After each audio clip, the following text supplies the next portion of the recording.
We have breaking news from the presidential race. Joe Biden has just announced he has picked Kamala Harris to be his running mate. The Democratic senator from California is a former federal prosecutor and attorney general of California. Senator Harris has long been rumored as a frontrunner for the position. If elected, she would be the first woman to serve as vice president. The announcement was made in a text message to Biden supporters.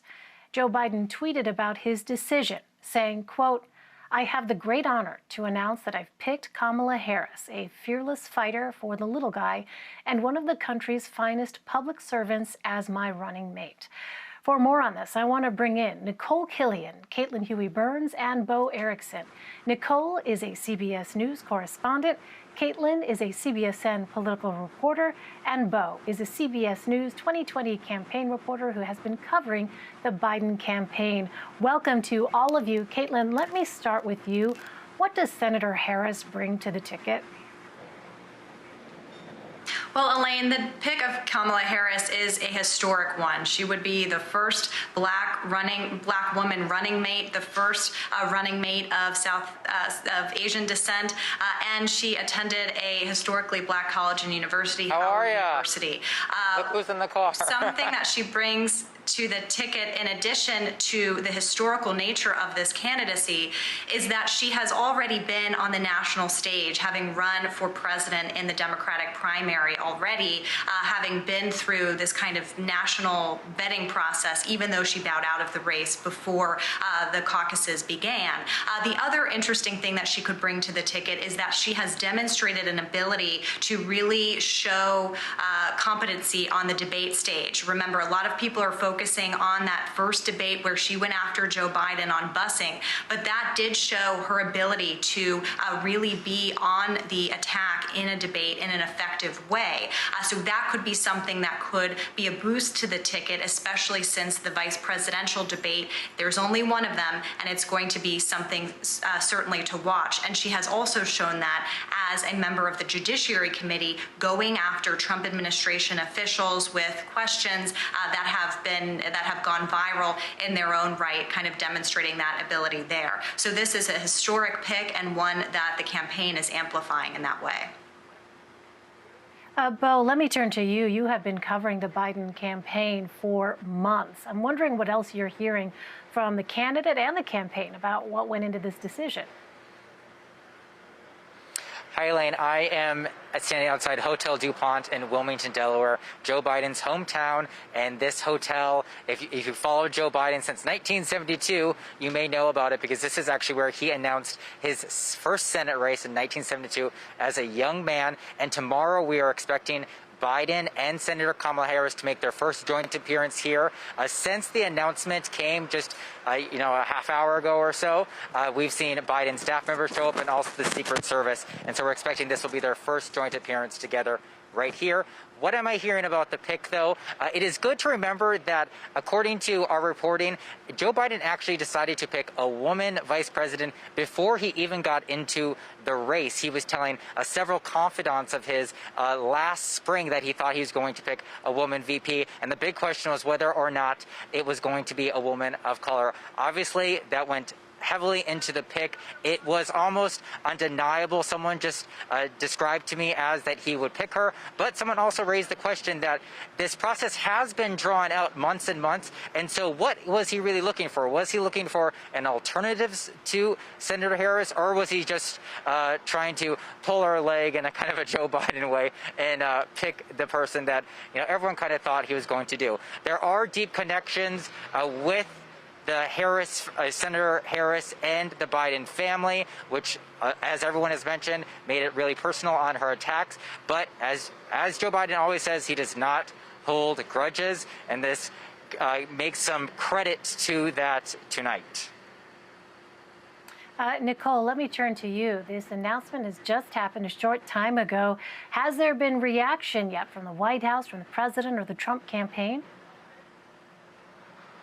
Well, we do expect to hear from the president shortly, and as of now, the campaign is painting Harris as someone from the radical left, and I think no matter who Biden picked, it's likely that that would be the messaging from the Trump campaign. They have been trying to paint really Democrats as a whole as, really leaning far to the left. And so they're just kind of continuing the same argument in that vein. But I do want to spend a moment really just underscoring the significance of this moment, because I have been talking to a number of stakeholders who have been on pins and needles. And by that, I mean women of color, African-American women who really, they didn't know which way this was going to go. And so, this really is a pivotal moment. So many people hearken back to people like Shirley Chisholm, the first African-American woman in Congress, the first African-American to run for a major party ticket. And I would say this moment for them is, on that same level. And so, in talking to people earlier today and even over the last couple of days, there was some real concern that the former vice president would not select a woman of color, because he never committed to that. He committed to picking a woman. And there was concern that if he didn't go that route, what that would mean for motivating, especially African-American voters, to turn out. And so this may allay some of their concerns, because I have had people bluntly tell me if he didn't pick a black woman, it could potentially hurt him politically. So you have to wonder if some of that also factored into the former vice president's decision-making, because certainly it is a base that has turned out consistently for Democrats. It is a base that actually brought Biden's campaign back during the primaries when African Americans overwhelmingly supported his bid in South Carolina. So, obviously we continue to monitor reaction, but safe to say certainly that a number of African American constituencies and groups will be encouraged by this decision today. Nikole, I just want to follow up with you for a moment on that point, because it was just in recent days where there had been some bumps in the road for Joe Biden with respect to questionable kind of statements and reactions regarding race. I'm thinking of specifically the reaction to a question posed by our colleague Errol Barnett at the joint virtual convention of NABJ, NAHJ, the National Association of Black Journalists, and the National Association of Hispanic Journalists.